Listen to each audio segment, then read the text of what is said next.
नमस्कार। आज हम एक बहुत ही जरूरी कानूनी शब्द को समझने वाले हैं, अन्वेषण, या जिसे हम आमतौर पर इन्वेस्टिगेशन कहते हैं। अब देखिए, भारत में एक नया कानून आया है, भारतीय नागरिक सुरक्षा संहिता 2023। तो इसके हिसाब से इन्वेस्टिगेशन का मतलब आखिर है क्या? चलिए इसी को आज डिकोड करते हैं। अच्छा, सोचिए, जब भी कोई क्राइम रिपोर्ट होता है तो सबसे पहले दिमाग में क्या आता है? पुलिस आएगी, जांच पड़ताल करेगी, है ना? तो कानूनी तौर पर इसके बाद होता क्या है? असल में इसी प्रक्रिया की जो शुरुआत है उसे ही अन्वेषण कहते हैं, और कानून ने इसकी एक खास परिभाषा दी है।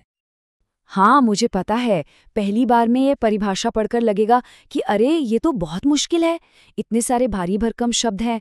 पर घबराइए नहीं, हम इसे बिल्कुल आसान भाषा में समझेंगे। चलिए इसके एक एक हिस्से को अलग अलग करके देखते हैं।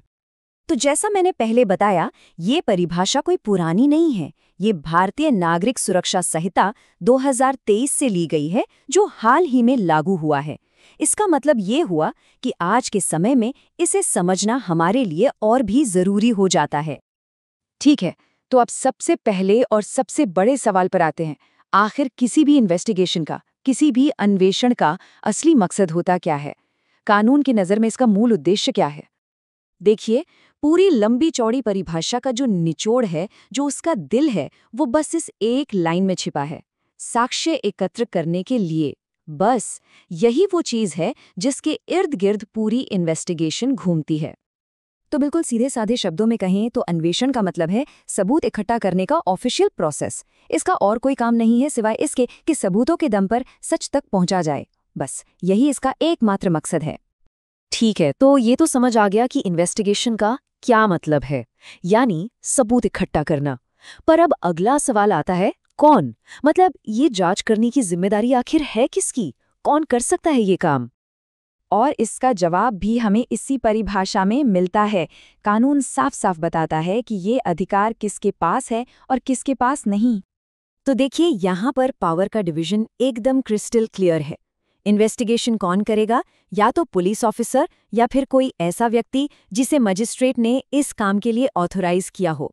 अब यहाँ एक बहुत ज़रूरी बात है, मजिस्ट्रेट खुद इन्वेस्टिगेशन नहीं करते। उनका काम है इन्वेस्टिगेशन का आदेश देना और उस पर नज़र रखना। ये फ़र्क समझना बहुत ज़रूरी है। तो हमने क्या और कौन दोनों समझ लिए। अब बारी है कैसे की। परिभाषा में एक शब्द इस्तेमाल हुआ है, कार्यवाहियाँ या प्रोसीडिंग्स। तो सवाल ये है कि इन कार्यवाहियों में आखिर होता क्या है, कौन कौन से स्टेप्स होते हैं? तो ये है वो 4 मेन स्टेप्स जो किसी भी इन्वेस्टिगेशन की रीढ़ की हड्डी होते हैं। सबसे पहले जहां जुर्म हुआ है उस जगह पर पहुंचना, फिर वहां जाकर मामले की पूरी सच्चाई, सारे फैक्ट्स का पता लगाना।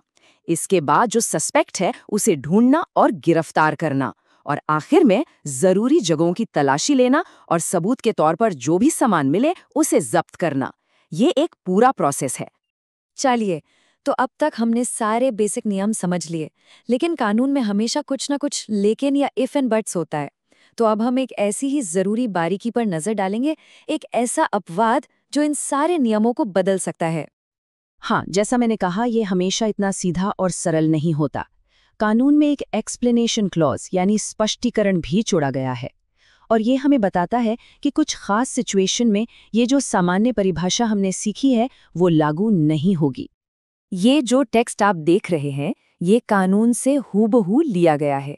इसे ही एक्सप्लेनेशन क्लॉज या स्पष्टीकरण कहते हैं, और ये लीगल सिस्टम में एक बहुत ही जरूरी सिद्धांत को पक्का करता है। अब इसका मतलब क्या है? बिल्कुल आसान भाषा में समझिए।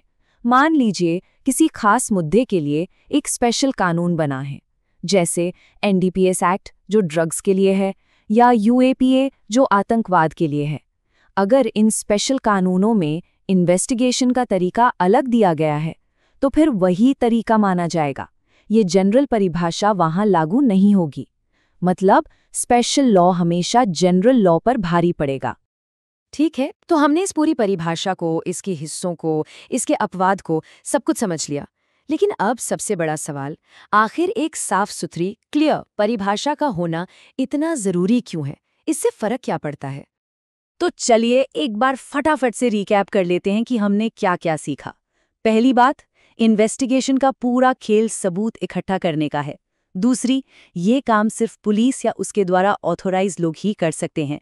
तीसरी, मजिस्ट्रेट का रोल अलग है, वो जांच करते नहीं, करवाते हैं। चौथी, इसकी एक तयशुदा 4 स्टेप की प्रक्रिया है। और पांचवी, स्पेशल कानून इस पूरी प्रक्रिया को बदल सकते हैं। ये हैं इसके की टेकअवेज। तो चलिए एक बार फिर से उसी परिभाषा पर लौटते हैं जहां से हमने शुरू किया था। अब जब हम इसके हर एक हिस्से को जानते हैं, इसका मकसद क्या है, इसे कौन करता है और इसकी प्रक्रिया क्या है, तो अब ये सिर्फ कुछ मुश्किल शब्द नहीं लगते हैं ना। अब इसका असली मतलब और इसकी अहमियत समझ में आती है। तो मैं आपको इसी सवाल के साथ छोड़कर जा रही हूँ। सोचिए, जब अन्वेषण या इन्वेस्टिगेशन की परिभाषा इतनी साफ हो, तो ये न्याय प्रणाली में शामिल हर एक इंसान के अधिकारों की रक्षा कैसे करती है? ये सिर्फ एक कानूनी शब्द नहीं है। ये असल में पूरी न्याय व्यवस्था में निष्पक्षता और पारदर्शिता की बुनियाद है। इस पर जरूर सोचिएगा।